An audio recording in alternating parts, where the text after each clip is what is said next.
கிறிஸ்துக்குள் அன்பான தேவ ஜனமே, உங்கள் அனைவருக்கும் ஆண்டவராகிய இயேசு கிறிஸ்து நாமத்தினாலே வாழ்த்துக்கள். இன்று நாம் 1 பேதுரு 2ஆம் அதிகாரத்தில் 21வது வசனத்திலிருந்து தியானிப்போம். ஆண்டவருடைய அடிச்சுவடுகளை நாம் பின்பற்றுகிறோமா என்று நம்மை நாமே சோதித்தருவோம். இதற்காக நீங்கள் அழைக்கப்பட்டிருக்கிறீர்கள். ஏனெனில் கிறிஸ்துவும் உங்களுக்காக பாடுபட்டு நீங்கள் தம்முடைய அடிச்சுவடுகளை தொடர்ந்து வரும்படி உங்களுக்கு மாதிரியை பின்வைத்து போனார். இப்போ நமக்கு ஆண்டவர் அவருடைய மாதிரியை பின்வைத்து போயிருக்கிறார். எதுக்குன்னா அவருடைய அடிச்சுவடுனா அவர் சென்ற பாதை, அவர் நடந்த பாதைகளை நாம பின்பற்றணும். சென்ற பாதைகள்னா அவர் இஸ்ரேல்ல நடந்த பாதையில போய் நடக்கிறது இல்லை. அவர் என்ன செய்கைகள் செய்தாரு, நமக்காக என்னென்ன பாடுபட்டாரு, நம்ம பாவத்திலிருந்து மீட்கெடுக்க எவ்வளோ கஷ்டப்பட்டாரு, சிலுவை சுமந்து அடிக்கப்பட்டு துன்பப்படுத்தப்பட்டாரு. இப்போ சிலுவை நாம சுமக்குறோமா அப்படின்னா கட்ட சிலுவை சுமந்து போறது இல்லை. பாடுகள்லாம் கஷ்டங்கள். ஆண்டவர் என்னென்ன கஷ்டப்பட்டாரு, யாருக்கெல்லாம் உதவி செஞ்சாரு அப்படின்றத நாம பின்பற்றோமா, நாம மற்றவங்களுக்கு செய்யறோமா. இங்க நம்ம சுத்தி உள்ள எவ்வளோ பேர் திக்கற்றவர்கள் இருக்கிறார்கள், அனாதைகள் இருக்கிறார்கள், ஏழ்மையானவங்க இருக்காங்க. அவங்களுக்கெல்லாம் நாம உதவி செய்யறோமா அப்படின்னு நாம பார்க்கணும். அப்போ அவர் என்ன சொல்றாருன்னா, அவர் பாவம் செய்யவில்லை, அவருடைய வாயிலே வஞ்சனை காணப்படவும் இல்லை. இப்போ நாமளும் பாவம் செய்யக்கூடாது, நம்ம வாயில வஞ்சனையான எண்ணங்களோ பேச்சுக்களோ வரக்கூடாது இல்லையா. அவர் வையப்படும் போது பதில் வையாமல், வையன்னா இது நமக்கு புரியணும். வையதுன்றது திட்டுறது. அவர் திட்டும் போது அவர் பதில் திட்டல. பாடுபடும் போது பயமுறுத்தாமலும். இப்போ நம்மளை யாராவது கஷ்டப்படுத்தினா நம்ம என்ன பண்ணுவோம், ஏதாவது 2 வார்த்தை பயமுறுத்துற மாதிரி பேசுவோம் இல்லையா. அது மாதிரி எந்த செயலும் செய்யல இல்லையா. நியாயமாய் தீர்ப்பு செய்கிறவர்களுக்கு தம்மை ஒப்புவித்தார். ஆண்டவர் தீர்ப்பு செய்யறதுக்கு தம்மை ஒப்புவித்தார். போல நம் பாவங்களுக்கு செத்து நீதிக்கு பிரித்திருக்கும்படிக்கு அவர்தாமே தமது சரீரத்திலே நம்மளுடைய பாவங்களை சிலுவையின் மேல் சுமந்தார். அவருடைய தழும்புகளால் குணமானீர்கள்.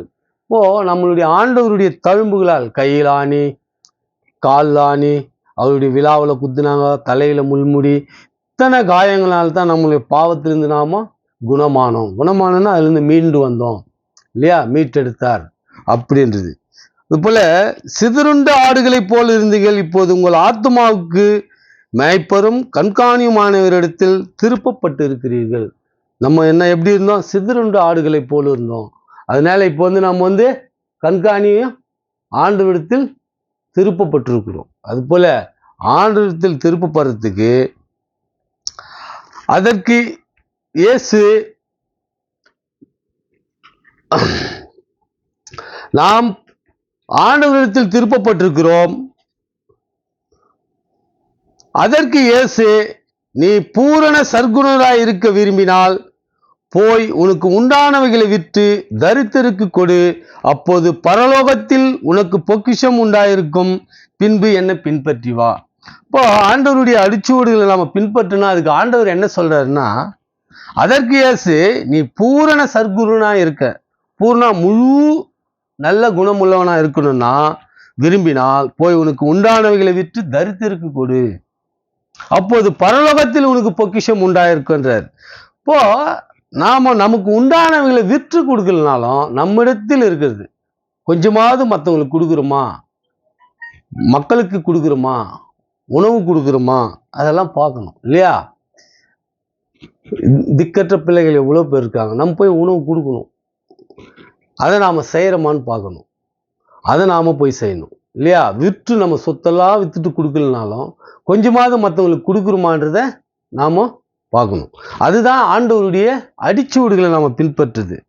அது போல ஆண்டவருடைய அடிச்சுவடுகளை நம்ம பின்பற்றுனா ஆண்டவர் சொல்ற இதுதான் சிலுவை பாடுகள்.